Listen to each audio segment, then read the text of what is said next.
En France, tu peux bosser pendant 40 ans, te saigner pour acheter une maison, payer ton crédit, ton assurance, tes impôts, et un jour, tu rentres chez toi, il y a des inconnus qui sont à l'intérieur. Mais là, la surprise, c'est que tu peux plus rentrer. La loi est de leur côté. Je loue mon appartement sur Booking, donc la dame, elle a réservé. Bienvenue dans le seul pays au monde où tu peux te faire voler ta maison et où c'est toi qu'on menace si tu veux la récupérer.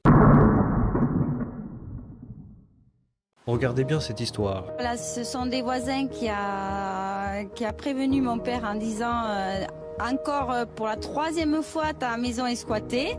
Sa maison squattée pour la troisième fois. Toute une vie de travail et aujourd'hui, elle dort dehors. Est-ce que vous demandez pourquoi? Parce que les squatteurs ont plus de droits qu'elle. Et ça, ce n'est pas un cas isolé malheureusement. À Dijon, une femme rentre chez elle et découvre un migrant clandestin dans son salon. Porte fracturée, serrure changée, et elle doit déposer plainte. Mais attention, si par malheur elle le vire elle-même, c'est elle qu'on poursuit pour violation de domicile.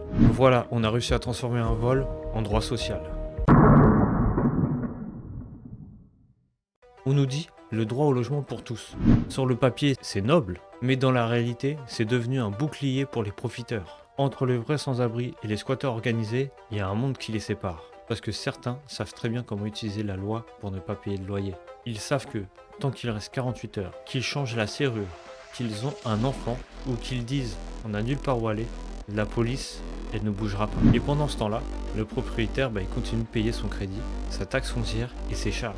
La France est vraiment devenue un pays où même le vol a une procédure administrative. La loi Kasbarian de 2023 devait régler le problème. Expulsion accélérée, protection du propriétaire. Sur le papier, encore une fois, c'est parfait. Mais dans les faits, rien n'a changé, c'est passe toujours la même chose. Les juges hésitent, les préfets reculent. Ils ont tout simplement peur d'être accusés d'inhumanité. Mais le résultat dans tout ça, c'est que tout le monde est victime, sauf les squatteurs. Et là, on pourrait se demander si un jour des squatteurs allaient chez un député ou un ministre et y restaient 48 heures. Tu crois vraiment qu'ils attendraient 6 mois d'expulsion?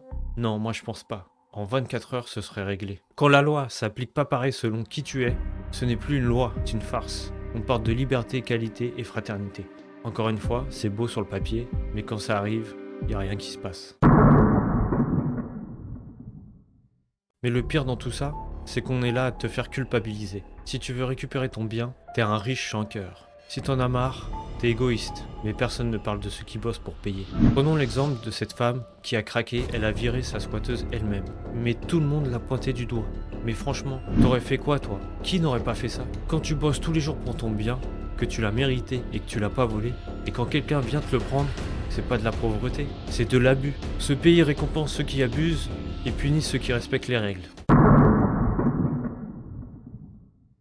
Tout ça, c'est le symptôme d'un mal plus profond. En France, on a perdu le sens de la responsabilité. On préfère protéger le ressenti que la justice. Et tant qu'on continuera à faire des lois pour ceux qui abusent et pas pour ceux qui construisent, la société va finir par s'effondrer sur elle-même. Mais le squat, c'est pas une crise du logement, c'est une crise des gens qui n'ont pas de courage de dénoncer tout cela.